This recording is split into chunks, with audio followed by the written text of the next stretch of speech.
السلام علیکم ورحمۃ اللہ وبرکاتہ۔ تو ناظرین، کل ہم نے جو درس دیا تھا آیت نمبر 29 کا، تو اس کا کچھ حصہ رہ گیا تھا، تو وہ میں اب آپ کے سامنے پیش کر رہی ہوں۔ اس کے بعد انشاءاللہ ہم سورۃ بقرہ کی آیت نمبر 30 کا تذکرہ کریں گے انشاءاللہ۔ اعوذ باللہ من الشیطان الرجیم، میں پناہ مانگتی ہوں شیطان مردود سے۔ شروع کرتی ہوں اللہ تعالیٰ کے نام سے جو بڑا مہربان نہایت رحم کرنے والا ہے۔ وَإِذْ قَالَ رَبُّكَ لِلْمَلَائِكَةِ، اور جب تیرے رب نے فرشتوں کو کہا انی جاعل فی الارض خلیفہ، کہ میں زمین میں ایک نائب بنانے والا ہوں۔ تو ناظرین، اس کی تشریح کچھ ایسے ہے، ملائکتی فرشتے، ملک کی جمع ہے، یہ لفظ الوک سے نکلا ہے جس کے معنی ہے پیغام پہنچانا۔ ملائکہ اس لیے کہا گیا ہے کہ افضل ملائکہ کا کام پیغام پہنچانا ہے، وہ اللہ کے پیغام کو نبیوں تک لاتے ہیں۔ ملائکہ نوری مخلوق ہے، وہ گناہوں سے پاک ہوتے ہیں اور اللہ کے حکموں کی نافرمانی نہیں کرتے۔ قرآن مجید میں ایک دوسری جگہ بھی فرشتوں کے بارے میں فرمایا ہے لا یعصون اللہ ما امرہم ویفعلون ما یؤمرون، یعنی وہ اللہ کے حکموں کی نافرمانی نہیں کرتے اور وہی کچھ کرتے ہیں جو انہیں حکم دیا جاتا ہے۔ خلیفہ، نائب، خلیفہ اسے کہتے ہیں جو کسی کا نائب ہو۔ خلیفہ اللہ وہ ہے جو زمین پر اللہ کی شریعت کی حکومت قائم کرے۔ اللہ کی یہاں سے یہ بھی ظاہر ہو گیا کہ انسان کو اللہ کی طرف سے جو طاقتیں اور قوتیں ملیں گی وہ دنیا میں اللہ کی خلافت قائم کرنے کے لیے بالکل ٹھیک ہے۔ تو ناظرین، اس آیت میں اور اس کے بعد کی آیت میں ان سوالات کا جواب بیان ہوا ہے کہ حضرت آدم کی پیدائش کیوں ہوئی اور اس مٹی کے پتلے کو کس غرض کے لیے بنایا گیا، وہ اس کا مقصد حیات کیا ہے۔ جب اللہ تعالیٰ نے زمین اور آسمان اور ان کے درمیان تمام چیزوں کو بنایا، چاند، سورج، ستارے، دریا اور پہاڑ اپنے اپنے کام پر لگ گئے، تو اللہ تبارک تعالیٰ نے فرشتوں سے خطاب فرمایا کہ اب وقت آ گیا ہے کہ جس کے لیے یہ چیزیں بنائی گئی تھی وہ بھی سامنے آ جائے، یعنی یہ کہ میں اس زمین پر اپنا ایک خلیفہ بنانا چاہتا ہوں جو ان تمام چیزوں کو اپنے قبضہ میں لائے گا اور دنیا میں اللہ کی منشا کو پورا کرے گا اور اس کی نیابت اور خلافت کا حق ادا کرے گا اور اس کے احکام کا نفاذ اور اجرا کرے گا۔ قالوا اتجعل فیہا من یفسد، انہوں نے کہا کیا تو اس میں اسے بناتا ہے جو اس میں فساد کرے گا، فیہا ویسفک الدماء، جو اس میں فساد کرے اور خون بہائے، حالانکہ وَنَحْنُ نُسَبِّحُكَ بِحَمْدِكَ وَنُقَدِّسُ لَكَ، حالانکہ ہم تیری خوبیاں پڑھتے ہیں اور پاکیزگی بیان کرتے ہیں۔ تو ناظرین، ان الفاظ کی کچھ تشریح ایسے ہے، یسفی کا وہ بہائے، یہ لفظ سفک سے نکلا ہے جس کے معنی ہے خون بہائے۔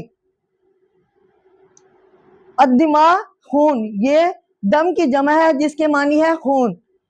نسبیو ہم تسبیح پڑھتے ہیں، یہ لفظ تسبیح سے بنا ہے، اس سے مراد ہے دل سے اللہ تعالیٰ کو تمام مخلوق سے بالا تر سمجھنا اور زبان سے اس کا اقرار کرنا، نیز اس کے مرتبہ کے مطابق اس میں تمام اچھی صفتوں کا ماننا۔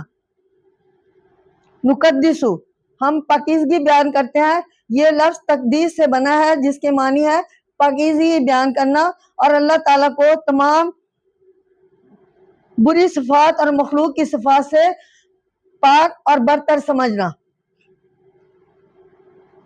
فرشتوں نے عرض کیا اے پروردگار، اگر خلیفہ پیدا کرنے سے تیری غرض یہ ہے کہ سب طرف تعریف ہو، سب کے سب تیری حمد کے گیت گائیں اور تیری اطاعت کریں، تو ہم اس خدمت کے لیے حاضر ہیں. ہم ہر وقت تیرا حکم سنتے ہیں اور اس پر عمل کرنے کے لیے تیار رہتے ہیں. اس لیے زمین کی مخلوق پیدا کرنے کی کیا ضرورت ہے؟ تو انہوں نے یہ بھی کہا کہ تیری ذات پاک ہے، تیرا ہر کام ٹھیک ہے، لیکن ہمیں یہ بات سمجھ میں نہیں آتی کہ زمینی مخلوق میں ایسی مخلوق کیسے ہو سکتی ہے جو تیری اطاعت اور فرما برداری اور تسبیح اور تقدیس کے لیے ہر وقت تیار ہو.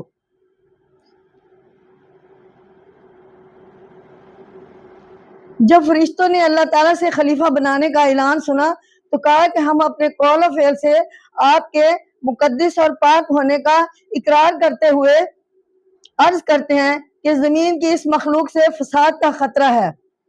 وہ دنیا میں خون ریزی کرے گا اور اس کی وجہ سے دنیا میں تباہی اور بربادی کا گھر بن جائے گی، کیونکہ وہ اپنی خواہش کی پیروی کرے گا، اس سے پوری طرح اطاعت نہ ہو سکے گی.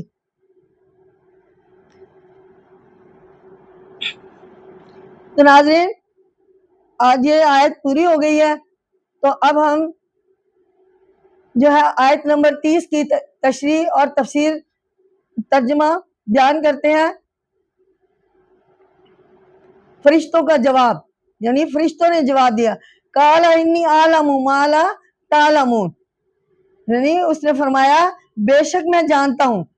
تو اللہ تعالیٰ نے فرشتوں کو جواب دیا کہ قال انی اعلم ما لا تعلمون، کہ اللہ تعالیٰ نے فرمایا بے شک میں جانتا ہوں جو تم نہیں جانتے، ما لا تعلمون جو تم نہیں جانتے. جب اللہ تعالیٰ نے اپنی نورانی مخلوق فرشتوں کے سامنے اس خیال کا اظہار فرمایا کہ میں اس زمین میں اپنا ایک نائب مقرر کرنا چاہتا ہوں، تو فرشتوں نے اپنے خیال میں خلیفہ کا ایک تصور قائم کیا اور یہ سمجھے کہ جو ان مختلف چیزوں سے بنایا گیا ہے وہ جب دنیا میں آئے گا تو وہ لازمی طور پر سب طرف فساد پھیلائے گا، بد امنی کرے گا، آپس میں لڑے جھگڑے گا، بھائیوں کا خون بہائے گا اور لوٹ مار مچائے گا. اولاد آدم کی زندگی کا ایک پہلو یہ تھا جو کہ فرشتوں نے اپنا خیال پیش کیا، یعنی وہ رخ جو تاریک تھا اور جس میں صاف برائی ہی برائی نظر آتی تھی. تو فرشتوں کے سامنے ہونے والے خلیفہ کا یہ ایک پہلو تھا جو کہ فرشتوں نے اپنا اظہار کیا. اس میں جو خوبیاں پوشیدہ تھی، یعنی اللہ تعالیٰ کا اپنے خلیفہ بنانے میں جو خوبیاں پوشیدہ تھی، یعنی خلیفہ کے بارے میں جو کمالات اس کے اندر چھپے ہوئے تھے، وہ نئی نئی باتیں، طرح طرح کے ایجادیں اور ترقی کے جو مختلف پہلو خلیفہ دنیا میں ظاہر کرنے والا تھا، وہ فرشتوں کی نظر سے اوجھل تھے. اس لیے انہوں نے اپنے اندازے کے بنا پر یک رخی تصور پیش کی، یک رخی تصویر پیش کی اور اس کے ساتھ وہ رخ بھی پیش کیا جس پر وہ خود چل رہے تھے. اس میں اللہ کی ہر بات کی تصدیق اور اس کے حکم کی اطاعت شامل تھی. فرشتوں نے یہ گزارش اعتراض کے طور پر نہیں کیا، بلکہ ادب کے ساتھ اللہ تعالیٰ کے سامنے پیش کی. اللہ تعالیٰ کے سامنے خلیفہ کی زندگی کے دونوں رخ موجود تھے، یعنی وہ اس کی موجودہ حالت سے بھی واقف تھا اور اللہ آگے چل کر زمانہ کے بدلنے کے ساتھ ساتھ اس میں جو تبدیلیاں پیدا ہونے والی تھی اور اپنے علم اور عقل سے کام لے کر اس ساری دنیا کا جو رنگ وہ بدل دینے والا تھا، اللہ تعالیٰ ان سب سے واقف تھا. تو اس لیے اللہ تبارک تعالیٰ نے فرشتوں کی گزارش کے جواب میں صرف یہ فرمایا میں جانتا ہوں اور تم نہیں جانتے. یہ آیت اللہ تعالیٰ نے قال انی اعلم ما لا تعلمون، تو اس کا یہ ترجمہ ہے میں جانتا ہوں اور تم نہیں جانتے، یعنی تمہیں معلوم نہیں کہ اس کے خلیفہ بنانے میں کیا کیا مصلحتیں اور حکمتیں پوشیدہ ہے. وَعَلَّمَ آدم الاسماء کلھا، اور اس نے آدم کو سب چیزوں کے نام سکھا دیے. آدمہ یہ تمام انسانوں کے باپ کا نام ہے، انہیں ابو البشر بھی کہتے ہیں. السماء نام، اسم کی جمع ہے جس کے معنی ہے نام. اسم وہ ہے جس کے ذریعے کوئی چیز جانی پہچانی جائے. یہاں اسم سے مراد ان تمام چیزوں کے نام، خاصیتیں اور کیفیتیں مراد ہے جن کی ضرورت حضرت آدم علیہ السلام کو اور ان کی اولاد کو پیش آئی تھی. اللہ تعالیٰ نے حضرت آدم علیہ السلام کو ان تمام اشیاء کے حالات و وقائع سے واقف کیا. اللہ تعالیٰ کے علم کے مطابق جس مخلوق کو زمین پر خلیفہ بننا تھا، اس کے ظہور کا جب وقت آیا تو اس کی مناسب سارے سامان مہیا ہو گئے. پھر وہ وجود میں آیا اور اس کا نام آدم علیہ السلام رکھا گیا.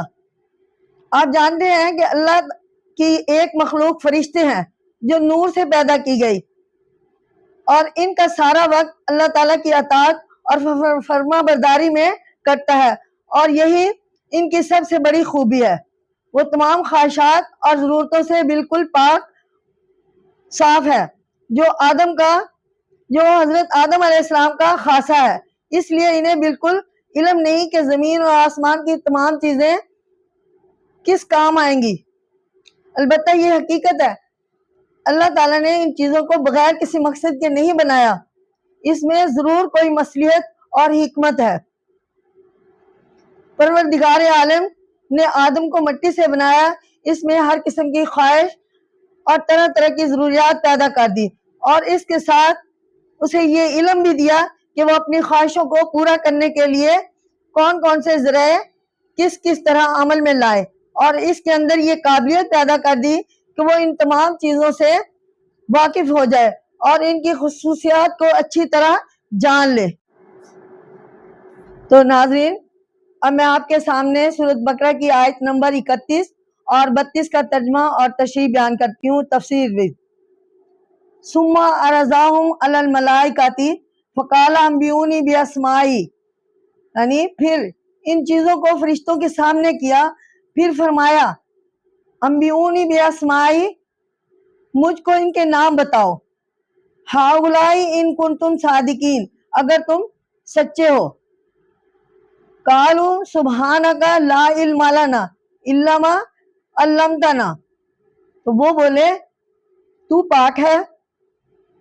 قالوا سبحانک یعنی اللہ تو پاک ہے. صادقین سچے ہو. قالوا سبحانک وہ بولے تو پاک ہے. لا علم لنا ہمیں معلوم نہیں. الا ما علمتنا مگر وہ جو تو نے ہمیں سکھایا. انک انت علیم الحکیم، بے شک تو جاننے والا اور حکمت والا ہے. تو ناظرین، ان دو آیات کی تشریح کچھ ایسے ہے. یہ بتایا جا چکا ہے کہ فرشتے صرف اسی قدر جانتے ہیں جس قدر انہیں علم دیا گیا. جن چیزوں کی انہیں ضرورت نہیں، وہ نہ تو اس کی نسبت کچھ جانتے ہیں اور نہ اس کے بارے میں کچھ جاننے کی کوشش کر سکتے ہیں.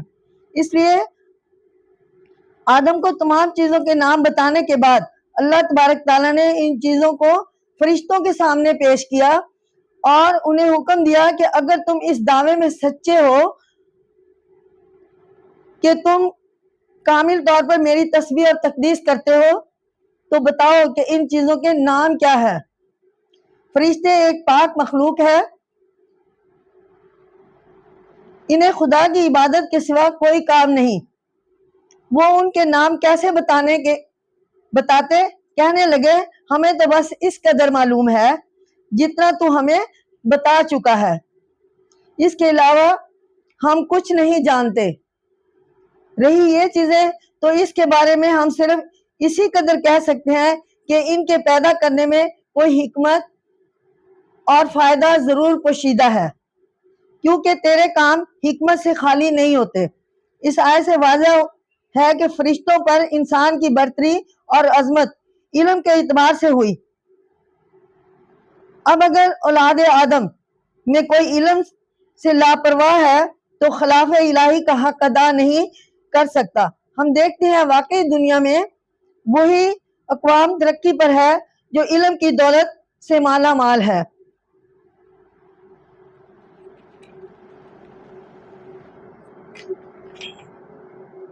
تو ناظرین اس کا بقیہ تھا قل یا آدم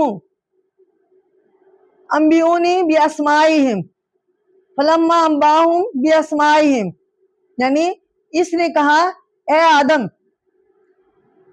انہیں ان کے نام بتا دیں، تو اللہ تعالیٰ نے پھر حضرت آدم علیہ السلام سے وہی نام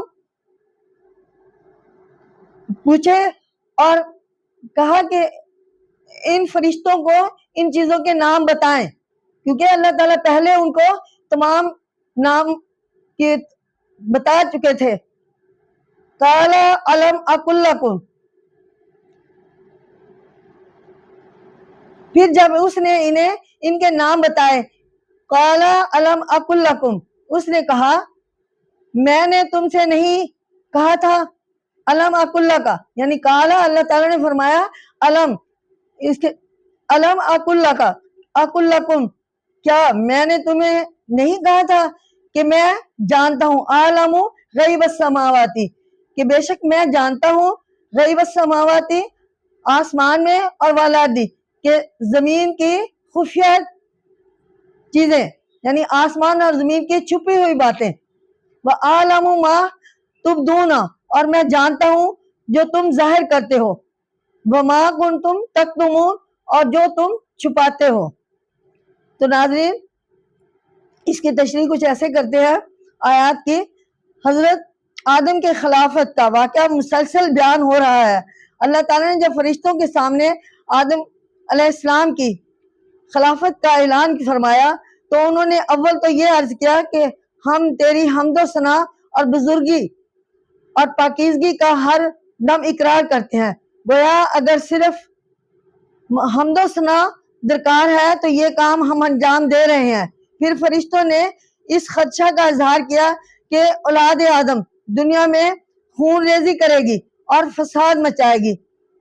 تو آگے کچھ ایسے بتایا جا رہا ہے کہ اللہ تعالیٰ نے آدم کا استحقاق ثابت کرنے کے لیے علم کا امتحان رکھا۔ حضرت آدم علیہ السلام کو ان کی فطری صلاحیت اور استعداد کے مطابق علم اسماء سے نوازا۔ فرشتے اس کے اہل نہ تھے، لہذا انہیں علم اسماء حاصل نہ تھا۔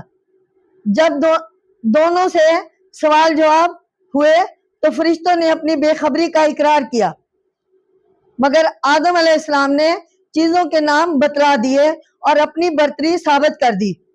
اسی موقع پر اللہ تعالیٰ نے فرمایا کہ میں نے پہلے ہی نہ کہا تھا کہ میں ظاہر و باطن کی ہر بات جانتا ہوں، زمین اور آسمان کے رازوں سے باخبر ہوں، آدم سے متعلق جو خدشے تم نے ظاہر کیے ہیں انہیں بھی جانتا ہوں، اور جن باتوں کو کھل کر ظاہر نہ کیا ان سے بھی باخبر ہوں۔ گویا علم الہی تمام باتوں پر حاوی ہے، وہ ہر کسی کو اس کی صلاحیت اور اس کی استعداد کے مطابق ہی درجہ اور ذمہ داریاں عطا فرماتا ہے۔ تو ناظرین میں نے آیت نمبر 33، آیت نمبر 31 اور آیت نمبر 32 کے ساتھ آپ کے سامنے بیان کر دیا ہے۔ تو اب میں آپ کے سامنے آیت نمبر 34 کا ترجمہ اور تفسیر بیان کرتی ہوں۔ وَإِذْ قُلْنَا لِلْمَلَائِكَةِ اسْجُدُوا لِآدَمَ فَسَجَدُوا إِلَّا إِبْلِيسَ، جب ہم نے فرشتوں سے کہا، وَإِذْ قُلْنَا لِلْمَلَائِكَةِ اسْجُدُوا، جو فرشتوں سے کہا، جب ہم نے فرشتوں سے کہا کہ آدم کے سامنے سجدہ کرو، لِآدَمَ فَسَجَدُوا، کہ حضرت آدم علیہ السلام کے سامنے سجدہ کرو، لِآدَمَ فَسَجَدُوا، سو وہ جھکے، الا ابلیس، مگر ابلیس نہ جھکا، ابی واستکبر، اس نے انکار کیا اور تکبر کیا، وکانا من الکافرین، اور وہ کافروں میں سے ہو گیا۔ تو ناظرین اس کی تفسیر کچھ ایسے ہے، اسجدو سجدہ کرو، لغت میں سجدہ سے مراد ہے سر جھکا کر عاجزی اور فرما برداری ظاہر کرنا۔ سجدہ انتہائی تعظیم کا نشان ہے، اس لیے شریعت نے اللہ تعالیٰ کے سوا کسی اور کے لیے حرام کر دیا ہے۔ حضرت آدم کو سجدہ کرنے سے مراد یہ ہے کہ فرشتے ان کی بزرگی اور برتری ماننے کے لیے ان کے آگے اپنے سر تعظیم کے طور پر جھکا دیں۔ اگر شرعی معنی لیے جائیں تو پھر بھی یہ مطلب ہوگا کہ حضرت آدم علیہ السلام کی طرف منہ کر کے اللہ کو سجدہ کریں، کیونکہ یہاں لِآدَمَ کے معنی آدم کے واسطے نہیں بلکہ آدم کی طرف ہے۔ ابلیس شیطان، اس کے لفظی معنی نا امید کے ہیں۔ یہ ابلیس کوئی فرشتہ نہ تھا بلکہ آگ کا بنا ہوا جن تھا، کیونکہ نوری مخلوق سے انکار اور بغاوت کی امید ہی نہیں ہو سکتی۔ ابلیس اللہ تعالیٰ کی عبادت اور اطاعت کی وجہ سے فرشتوں کی جماعت میں داخل کر لیا گیا تھا۔ ابا، اور اس نے انکار کیا۔ یہ لفظ ابا سے ہے، اس کا مطلب ہے جان بوجھ کر کسی چیز سے انکار کرنا۔ استکبر، تکبر کیا۔ یہ لفظ کبر سے بنا ہے، جن کے معنی ہے اپنے آپ کو دوسروں سے بڑا سمجھنا اور غرور کرنا۔ جب یہ بات واضح ہو گئی کہ حضرت آدم علیہ السلام علم اور درجے میں فرشتوں سے بڑھ کر ہیں اور خلافت کے حقدار وہی ہیں، تو اللہ تعالیٰ نے فرشتوں کو حکم دیا کہ وہ آدم کی بزرگی کو تسلیم کرنے کے لیے ان کے آگے جھک جائیں۔ اس حکم کی تعمیل میں سب فرشتے سجدہ میں گر پڑے، البتہ ابلیس نے انکار کیا اور کہنے لگا کہ میں آگ سے بنا ہوں اور حضرت آدم کو مٹی سے بنایا گیا ہے، اس لیے میں اس کے آگے نہیں جھکوں گا۔ اللہ سبحانہ تعالیٰ کے حکم کا انکار کرنے سے ابلیس کافر ہو گیا اور اسے اللہ تعالیٰ کی رحمت سے محروم کر دیا گیا۔ اسے اللہ کا کرب بھی حاصل نہ رہا اور وہ لعنت میں گرفتار ہوا اور عذاب کا مستحق قرار پایا۔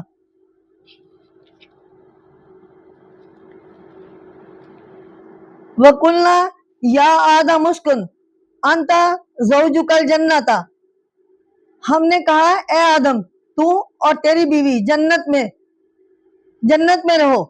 وَقُلْنَا مِنْهَا رَغَدًا حَيْثُ شِئْتُمَا، تو اس میں جہاں سے چاہو بفراغت کھاؤ۔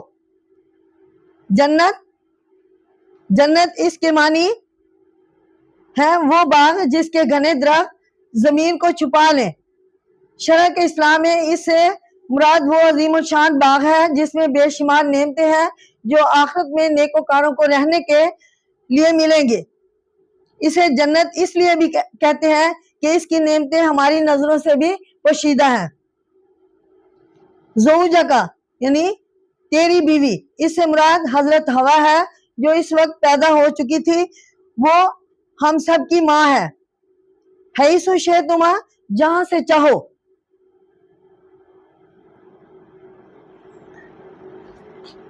اللہ تعالیٰ نے اپنی معیشت اور مرضی کے مطابق حضرت آدم علیہ السلام کو پیدا کیا اور انہیں زمین میں اپنا خلیفہ مقرر فرمایا۔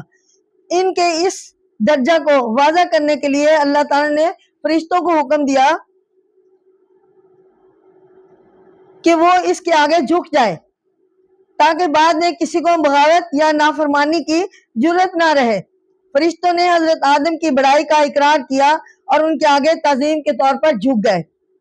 حضرت آدم کی خلافت کے بعد اللہ تعالیٰ نے انہیں موقع دیا کہ وہ ان کی بیوی جنت میں رہائش اختیار کریں، اسی میں رہیں سہیں اور جہاں سے جی چاہے کھائے پیے۔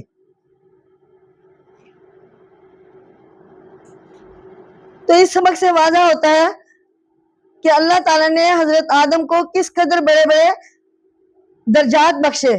پہلے علم کی نعمت دی، پھر اپنا نائب بنایا، اس کے بعد اس کی راحت اور آرام کے لیے بیوی کی صورت میں انہیں ساتھی دیا، جنت میں جگہ دی اور کھانے کو بے شمار نعمتیں دی۔ اللہ تعالیٰ اپنے بندوں کو ہمیشہ انعامات سے نوازتا ہے اور ان پر طرح طرح کی نوازشیں فرماتا ہے۔ اب بندوں کا فرض ہے کہ اس کی شکر گزاری میں نعمتوں کی قدر پہچانے۔ اللہ کے نیک بندوں کو بھی قیامت کے دن انعامات سے اللہ تعالیٰ نوازے گا۔ تو ناظرین اب ہم آپ کے سامنے سورۃ بقرہ کی آیت نمبر 33 بیان کر رہے ہیں، ترجمہ اور تفسیر۔ وَلَا تَقْرَبَا هَٰذِهِ الشَّجَرَةَ، اور اس درخت کے قریب نہ جانا، فَتَكُونَ مِنَ الظَّالِمِينَ، ورنہ تم ظالموں میں سے ہو جاؤ گے۔ لا تقریبا، قریب نہ جاؤ، اس حکم سے اصل مراد یہ تھی کہ حضرت آدم علیہ السلام اس درخت کا پھل نہ کھائے۔ انہیں قریب جانے سے اس لیے روک لیا کہ اس کے پھل کی رغبت ہی پیدا نہ ہو۔ ہاذہ الشجرۃ، یہ درخت جنت کے درختوں میں سے کوئی درخت تھا اور حضرت آدم علیہ السلام کو اس کی پہچان کرا دی گئی تھی۔ من الظالمین، گنہگاروں میں سے۔ اس سے مراد وہ لوگ ہیں جو اپنے آپ پر ظلم کرتے رہتے ہیں، اور اپنے آپ پر سب سے زیادہ ظلم اللہ تعالیٰ کے نافرمانی سے ہوتا ہے۔ بعض ایسی باتیں تھیں جن کے کرنے کا حکم تھا، اور بعض ایسی باتیں تھیں جن سے باز رہنے کا حکم۔ اللہ تعالیٰ نے حضرت آدم علیہ السلام کو اپنا خلیفہ مقرر کرنے کے بعد انہیں جنت میں رکھا، اور جب انہوں نے تنہائی محسوس کی تو اللہ تعالیٰ نے ان کے لیے حضرت ہوا کو پیدا کیا، اور پھر یہ اور احسان کیا کہ انہیں اجازت دے دی کہ جنت میں وہ جہاں سے چاہیں فراغت سے کھائیں، بافراغت کھائیں۔ البتہ وہاں ایک درخت تھا جس کے بارے میں اللہ تعالیٰ نے یہ فرمایا کہ تم اس کے پاس بھی نہ بھٹکنا ورنہ نافرمان قرار دیے جاؤ گے، اور حضرت آدم علیہ السلام کو بھی یہی تاکید کی۔ اس سبق سے یہ بات بھی صاف ہو جاتی ہے کہ جو شخص شک و شبہ والے کام کرتا ہے اس کے لیے غلطی کرنے کا شدید خطرہ ہوتا ہے۔ اس لیے اللہ تعالیٰ نے حضرت آدم کو اس ممنوع درخت کے قریب جانے سے بھی روکا کہ نہ نزدیک جائیں گے، نہ کھانے کی خواہش ہوگی۔ ہمیں بھی چاہیے کہ اولا شک والی باتوں سے بھی پرہیز کریں۔ یہ بات بھی یاد رکھنی چاہیے کہ اللہ تعالیٰ کے احکام کی نافرمانی اور خلاف ورزی سے انسان دراصل اپنا ہی نقصان کرتا ہے، اس کی دنیا بھی خراب ہو جاتی ہے اور آخرت بھی خراب ہو جاتی ہے۔ فَأَزَلَّهُمُ الشَّيْطَانُ عَنْهَا فَأَخْرَجَهُمَا، پھر شیطان نے انہیں اس کے ذریعے پھیلایا، پھر انہیں نکال دیا۔ فَأَخْرَجَهُمَا یعنی وہاں سے جنت سے نکال دیا۔ مِمَّا كَانَ فِيهِ، اور اس جگہ سے جہاں وہ تھے۔ تو ناظرین اس کی تفسیر کچھ ایسے ہے کہ فَأَزَلَّهُمَا، پھر انہیں پھسلا دیا۔ یہ لفظ ذلہ سے ہے جس کے معنی ہے جگہ سے ہٹا دینا یا پھسلا دینا۔ اور شیطان سے مراد وہ مخلوق ہے جو اللہ کی رحمت سے دور ہو گئی۔ یہ ابلیس کا دوسرا نام ہے۔ وہ آدم کی اولاد کا سخت دشمن ہو گیا۔ وہ انسان کو بدکاری اور اللہ تعالیٰ کی نافرمانی پر مجبور نہیں کر سکتا، بلکہ مختلف طریقوں سے اسے برے کاموں کی طرف ترغیب دیتا ہے۔ اس کا اثر دور سے بھی ہو سکتا ہے اور نزدیک سے بھی۔ انہا، اس کے سبب، اس سے اشارہ درخت کی طرف ہو سکتا ہے، یعنی اس درخت کے ذریعے پھسلا دیا، اور اس کا اشارہ جنت کی طرف بھی ہو سکتا ہے۔ اس صورت میں مطلب یہ ہوگا کہ حضرت آدم علیہ السلام کو اس جنت سے نکلوا دیا۔ اللہ تعالیٰ نے حضرت آدم اور ان کی بیوی کو جنت میں بسایا اور حکم دیا کہ فلاں درخت کا پھل نہ کھانا، بلکہ اس کے قریب تک نہ جانا۔ شیطان نے حضرت آدم کو سجدہ نہیں کیا تھا، اور اس وجہ سے شیطان کو رد کر دیا گیا تھا۔ وہ حسد کے طور پر اس کا دشمن بن گیا۔ اس نے دل میں ٹھان لی کہ کسی نہ کسی طرح انہیں یہاں سے نکلوا دیا ہے۔ قرآن مجید میں دوسری جگہ آتا ہے کہ وہ حضرت آدم اور ان کی بیوی کے پاس پہنچا اور انہیں اپنی دوستی اور خیر خواہی کی قسمیں کھا کر یقین دلایا کہ اگر تم اس درخت کا پھل کھا لو گے تو تم فرشتے بن جاؤ گے یا ہمیشہ جنت میں رہو گے، اور تم یہاں سے بھی کبھی نہیں نکالے جاؤ گے۔ حضرت آدم اور ان کی بیوی اس کے فریب میں آ گئے، اور انہیں کیا معلوم تھا کہ کوئی خدا کی جھوٹی قسمیں بھی کھا سکتا ہے۔ انہوں نے اس درخت کا پھل کھا لیا، کھاتے ہی جنت کا لباس ان کے بدن سے اتر گیا اور وہ دونوں شرم کے مارے اپنے بدن پر درختوں کے پتے چھپانے لگے، یعنی چسپا کرنے لگے۔ اللہ تعالیٰ نے انہیں حکم دیا کہ تم یہاں سے نکل جاؤ۔ شیطان جنت جیسی نعمت سے نکلوانے کا سبب بنا، ہم پر لازم ہے کہ اس کے فریب سے بچے رہیں۔ تو ناظرین، اب میں آپ کے سامنے سورۃ بقرہ کی آیت نمبر 36 کی ترجمہ اور تشریح پیش کر رہی ہوں۔ انشاءاللہ آپ توجہ اور غور سے سنیں گے۔ وَقُلْ اهْبِطُوا بَعْضُكُمْ لِبَعْضٍ، اور ہم نے کہا تم سب نیچے اتر جاؤ، تم ایک عدوٌ یعنی لبازن عدوٌ یعنی تم سب ایک دوسرے کے دشمن ہو۔ وَلَكُمْ فِي الْأَرْضِ مُسْتَقَرٌّ، اور تمہارے لیے زمین میں ٹھکانہ ہے، وَمَتَاعٌ إِلَىٰ حِینٍ، اور ایک وقت تک نفع اٹھانا۔ تو ناظرین، اس کی تفسیر کچھ ایسے ہے، اِہْبِطُوا، تم سب نیچے اتر جاؤ۔ اس لفظ کا مادہ حبوط ہے اور یہ اوپر سے نیچے اترنے اور ایک جگہ سے دوسری جگہ جانے کے معنوں میں آتا ہے۔ عدوٌ، دشمن، اس لفظ سے مراد زمین کی زندگی کا نقشہ سمجھایا گیا ہے کہ اس زمین میں کشمکش، نفسانیت، حسد اور خود غرضی وغیرہ کا امکان ہوگا، اور ان خرابیوں سے بچنا انسان کی بزرگی کی نشانی ہوگی۔ الہینہ، ایک وقت تک، اس سے یہ بات واضح ہوتی ہے کہ اولاد آدم زمین میں قیام ہمیشہ کے لیے نہیں بلکہ عارضی ہے، انہیں پھر اللہ تعالیٰ کے سامنے حاضر ہونا ہے۔ جب حضرت آدم علیہ السلام نے شیطان کے بہکانے کی وجہ سے بھول کر اس درخت کا پھل کھا لیا جس کے کھانے سے منع فرمایا گیا تھا، تو پھر اللہ کا یہ حکم ہوا، اللہ تعالیٰ نے ان سے فرمایا کہ اب یہ جگہ تمہارے لیے موضوع نہیں، یہاں سے اتر چلو اور زمین میں جا کر رہو۔ دنیا میں نسل انسانی کے کچھ لوگ صلح صفائی کے ساتھ نہیں رہیں گے بلکہ آپس میں لڑے جھگڑیں گے، وہاں اپنی موت تک رہنا ہوگا۔ اس مدت میں وہاں محنت مشقت کر کے زمین کی چیزوں سے فائدہ اٹھاؤ اور کھانے پینے کا سامان اکٹھا کرو گے۔ اس آیت میں جو مفید باتیں نکلتی ہیں ان میں سے چند ہم یہاں نتیجہ کے طور پر بیان کرتے ہیں۔ شیطان انسان کا دشمن ہے اور اسے ہر طریقے سے دھوکہ اور فریب دینے کی کوشش کرتا ہے۔ دنیا میں انسان کا قیام عارضی ہے اور اس کی حقیقت ایک سرائے کی مانند ہے، اس لیے دنیا کو صرف تھوڑی مدت کے لیے ٹھہرنے کی جگہ سمجھنا چاہیے اور اسے ہمیشگی کا گھر سمجھ کر اللہ کو بھولنا۔ تو ناظرین، میں آپ کے سامنے آیت نمبر 37 کا ترجمہ اور تشریح بیان کر رہی ہوں۔ فَتَلَقَّىٰ آدَمُ مِن رَبِّهِ کَلِمَاتٍ فَتَابَ عَلَيْهِ، پھر آدم نے اپنے رب سے چند باتیں سیکھ لی، پھر وہ ان پر متوجہ ہوا۔ إِنَّهُ هُوَ التَّوَّابُ الرَّحِيمُ، بے شک وہی توبہ قبول کرنے والا مہربان ہے۔ فتلقہ، تو اس کی تشریح فتلقہ پھر سیکھ لیا، یہ لفظ تلقہ سے بنا ہے جس کے معنی ہے ملنا، کسی چیز کا پانا یا حاصل کرنا۔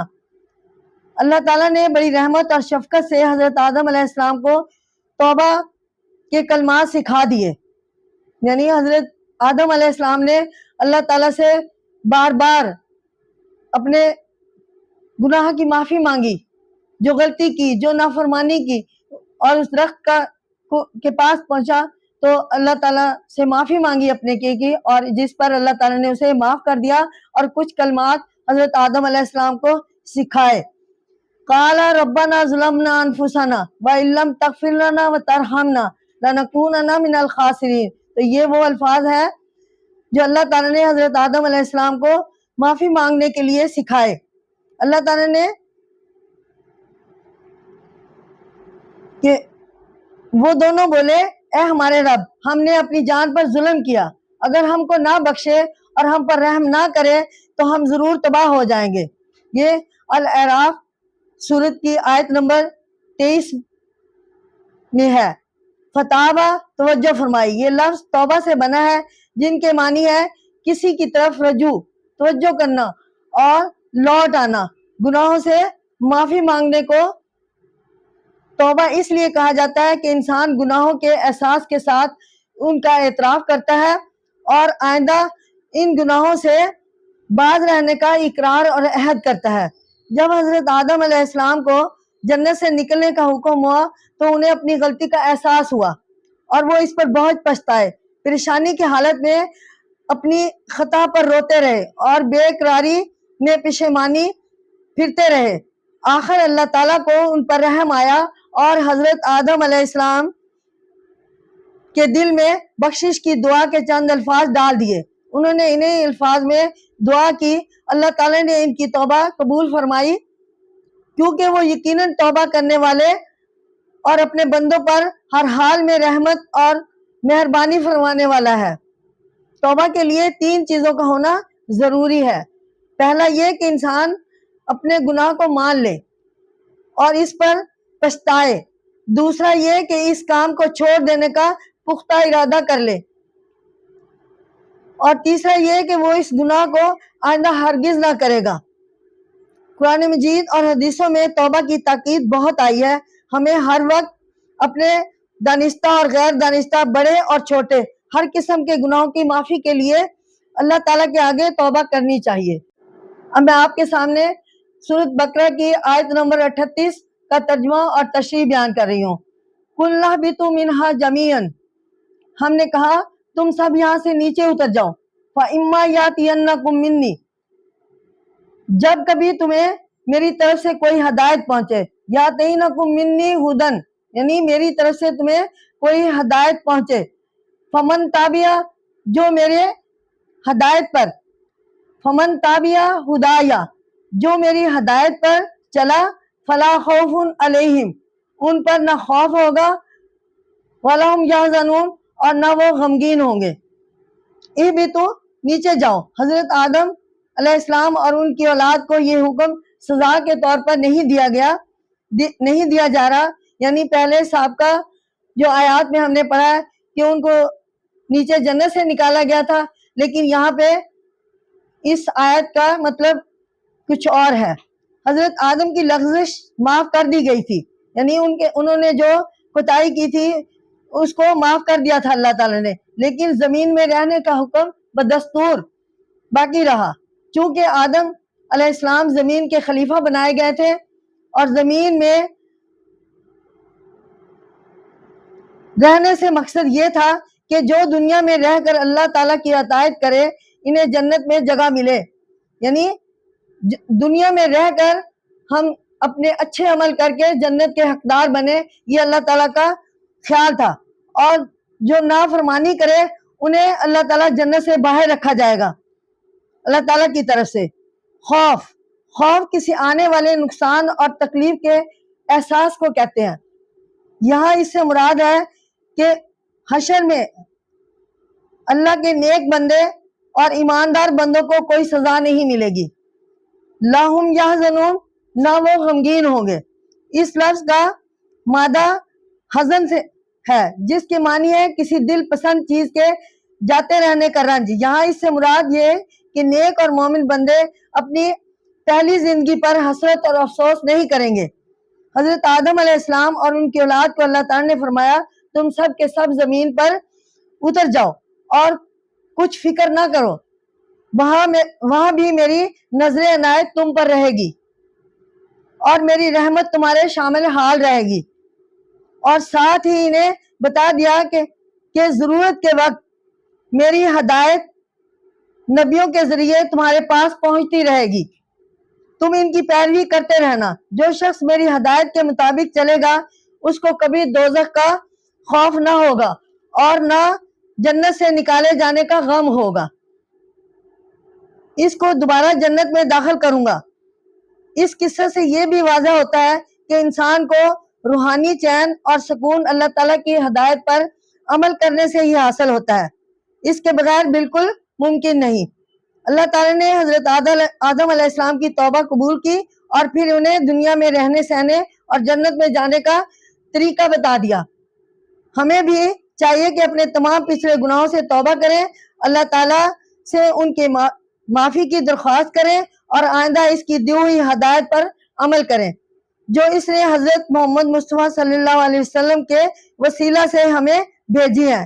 یہ آخری نبی ہے اور اس کے بعد کوئی نبی دنیا میں نہیں آئے گا۔ ناظرین، اب میں آپ کے سامنے سورۃ بقرہ کی آیت نمبر 39 بیان کر رہی ہوں، جس کا ترجمہ اور تشریح آپ کے سامنے ہے۔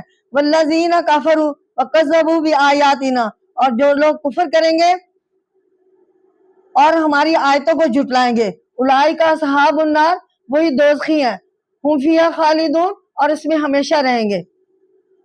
اصحاب النار جہنمی اس کا مطلب ہے، وہ دوزخ والے۔ گویا جو لوگ شریعت سے انکار کر کے اللہ تعالیٰ کے قانون کو جھٹلاتے ہیں، انہوں نے اپنے تعلق دوزخ سے جوڑ لیا ہے، ان کا ٹھکانہ جہنم کی آگ ہے۔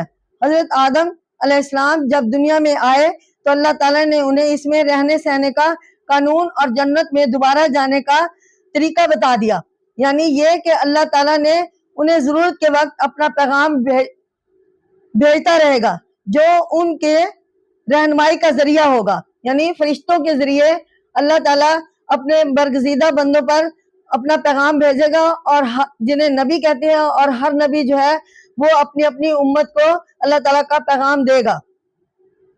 جنت میں دوبارہ جانے کا، یعنی انہوں نے دیا پیغام، جنت میں دوبارہ جانے کا طریقہ بتا دیا، یعنی یہ کہ اللہ تعالیٰ انہیں ضرورت کے وقت اپنا پیغام بھیجتا رہے گا جو ان کی رہنمائی کا ذریعہ ہوگا، اور ان کی نسل کو بھی انبیاء علیہ السلام کے ذریعے ہدایت ملتی رہے گی۔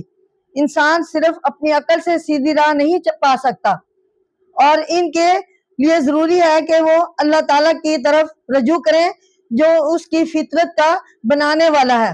جو لوگ اس کی ہدایت کو سچے دل سے قبول کریں گے، اس کی بھیجی ہوئی نشانیوں میں غور کریں گے اور اس کے حکموں پر پختگی کے ساتھ کاربند ہوں گے، وہ ہر طرح کے غم اور افسوس سے نجات پائیں گے اور دنیا کی زندگی کے بعد جنت میں داخل ہوں گے، یعنی نیک عمل کریں گے اور انشاءاللہ جنت جو ہے وہ اعمال کے سبب ملے گی، جہاں ہمیشہ آرام اور ہر طرح کا چین انہیں میسر ہوگا۔ البتہ جو لوگ اس کی ہدایت سے منہ موڑیں گے، اس کے حکموں سے سرتابی کریں گے، وہ اپنے ناقص عقل کی وجہ سے ساری زندگی گمراہی میں بھٹکیں گے، انہیں وہ موت کے بعد دوزخ میں داخل کرے گا جہاں وہ آگ میں جلیں گے اور طرح طرح کے عذابوں میں گرفتار ہوں گے۔ آپ نے خود غور کیا کہ ان لوگوں کا انجام کس قدر خوفناک ہے جو اللہ تعالیٰ کی ہدایت سے منہ موڑیں گے، اور ان لوگوں کا انجام کیسا اچھا ہے جو اس کی ہدایت پر چلیں۔ آئے ہم اللہ تعالیٰ کی ہدایت پر چل کر دوسرے گروہ میں شامل ہو جائیں اور جنت کے وارث بنیں۔ اب اس کی صورت یہی ہے کہ اللہ تعالیٰ کے آخری نبی حضرت محمد مصطفیٰ صلی اللہ علیہ وآلہ وسلم کی تعلیم کو دل و جان سے قبول کر لیں اور نیک نیتیں سے اس پر عمل کریں، اس یقین کے ساتھ کہ یہ تعلیم آخری تعلیم ہے اور نبی آخری نبی ہے جس کے بعد کوئی نبی دنیا میں نہیں آئے گا۔ تو یہاں پہ میں درود شریف پڑھتی ہوں۔ اعوذ باللہ من الشیطان الرجیم، بسم اللہ الرحمن الرحیم، اللہم صلی علی سیدنا محمد وعلی آل محمد کما صلیت علی ابراہیم وعلی آل ابراہیم انکا حمید مجید، اللہم بارک علی محمد وعلی آل محمد کما بارکت علی ابراہیم وعلی آل ابراہیم انکا حمید مجید۔ شکریہ، السلام علیکم ورحمۃ اللہ وبرکاتہ۔ نیکسٹ درس کے لیے انشاءاللہ تیاری کر کے پھر آگے آئیں گے۔